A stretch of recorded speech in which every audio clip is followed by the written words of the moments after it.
Yes, Redison TV kwoli.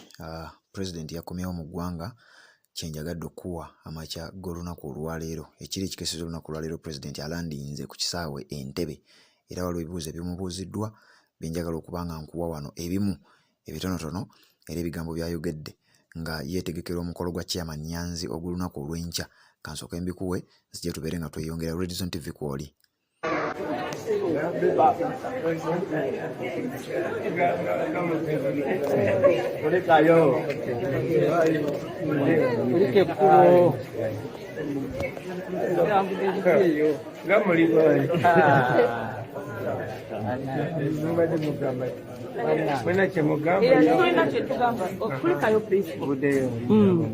Abawagizi bo bagala okumanya otambuliddeko wana webbanga lyomaze ebweru.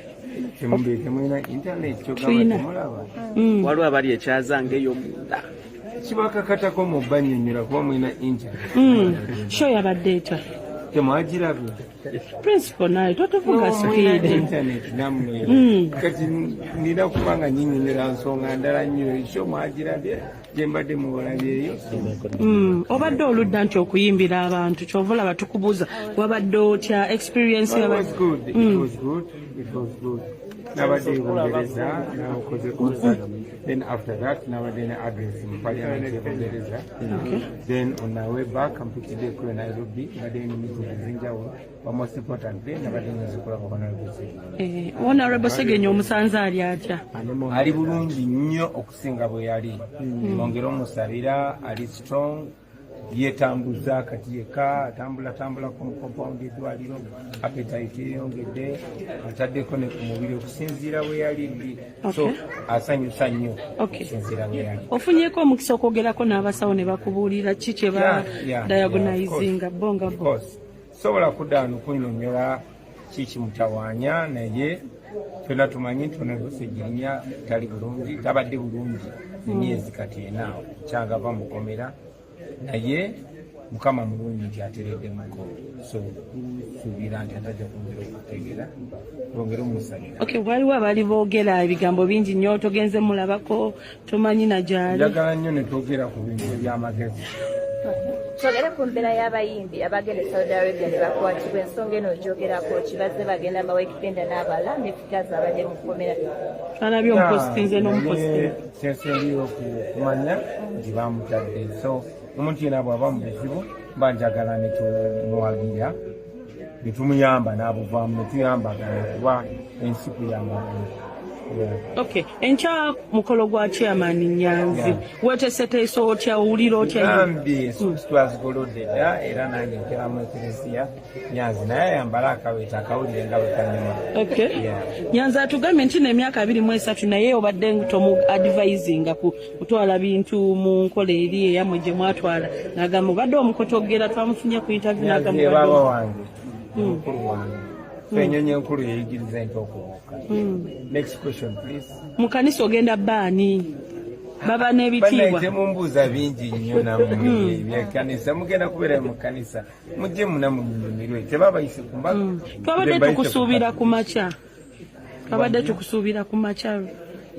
Nabadde nyina kujja ku makya naye nga nyina nga bwe mwalabye nga nyina okugenda nendaba muganda wange banegosegirinya ngate nyina n'emitinzi ez'enjawulo naye era ntuisinze muntu y'omu.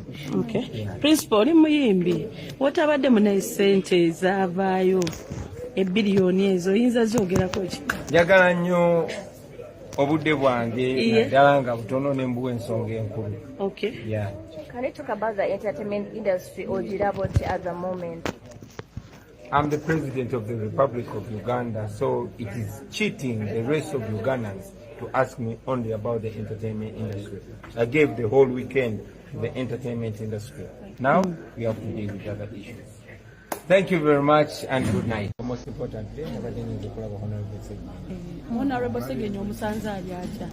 Ali bulungi nnyo okusinga bwe yali. Mwongera omusabira ali strong. Yetambuza kati yeka atambula ku compound edwaliro appetite yongedde ataddeko ne ku mubiri okusinziira bwe yali. So asanyusa nnyo okusinziira bwe yali. Ofunyeko omukisa okwogerako n'abasawo ne bakubuulira ki kye of course. Sobola kuddaano kunyonyola kikimutawaanya naye fena tumanyi nti onagusegirinya tali bulungi tabadde bulungi emyezi kati enaawo kyangava mukomera naye mukama mulungi nti atereddemuko so tusuubira nti atajja kwongera okuteegera twongere omusabira. Waliwo abali boogera ebigambo bingi nnyo togenze mulabako tomanyi nagyali. Njagala nnyo ne twogera ku bintu eby'amagezi. Twogere ku mbeera y'abayimbi abagenda e Saudi Arabia ne bakwatibwa ensonga eno ogyogerako kibazze bagenda bawekigenda n'abala ne figazi abadde mu kkomera. Naye kyensengera okumanya nti bamutadde so omuntu yena bw'aba mu buzibu banjagala ne tumuwagira ne tumuyamba n'abuvaamu ne tuyambagana kuba ensi kuyambagana. Enkya mukolo gwa chairman weteseteesa otya owulira otya? Tugambye suuti twazigolodde dda era naye yogeramu ekereziya Nyanzi naye ayambala akaweeta akawulire nga wekanyuma. Nyanzi atugambye nti n'emyaka 23 naye obadde tomu advisinga ku kutwala bintu mu nkola eri eyamudde mwatwala nagamu badde omukutogera twalifuna kuyita Nyanzi ye baaba wange ye mukulu wange so ennyonyi enkulu eyigiriza ente okubuuka. Next question please. Mukanisa ogenda baani baba n'ebitiibwa banaite mumbuuza bingi nnyo nammwe byekanisa mugenda kubeera mu kanisa mujje muna munyumirwe tebabayise kumaka nze mbayise kusuubira ku makya babadde tukusuubira ku makya ya nabadde nyina kujja ku makya naye nga nyina nga bwe mwalabye nga nyina okugenda nendaba muganda wange n'okusegirinya ngate nyina ne meetings ez'enjawulo naye era ntuusinze muntu y'omu. Principal oli muyimbi otabadde mune ssente ezavaayo ebiliyoni ezo oyinza zogerako ki? Njagala nnyo obudde bwange naddala nga butono ne mbuwa ensonga enkulu. Can you talk about the entertainment industry Ogiraboti at the moment? I'm the president of the Republic of Uganda, so it is cheating the rest of Ugandans to ask me only about the entertainment industry. I gave the whole weekend to the entertainment industry. Now we have to deal with other issues. Thank you very much and good night. Okay, thank you.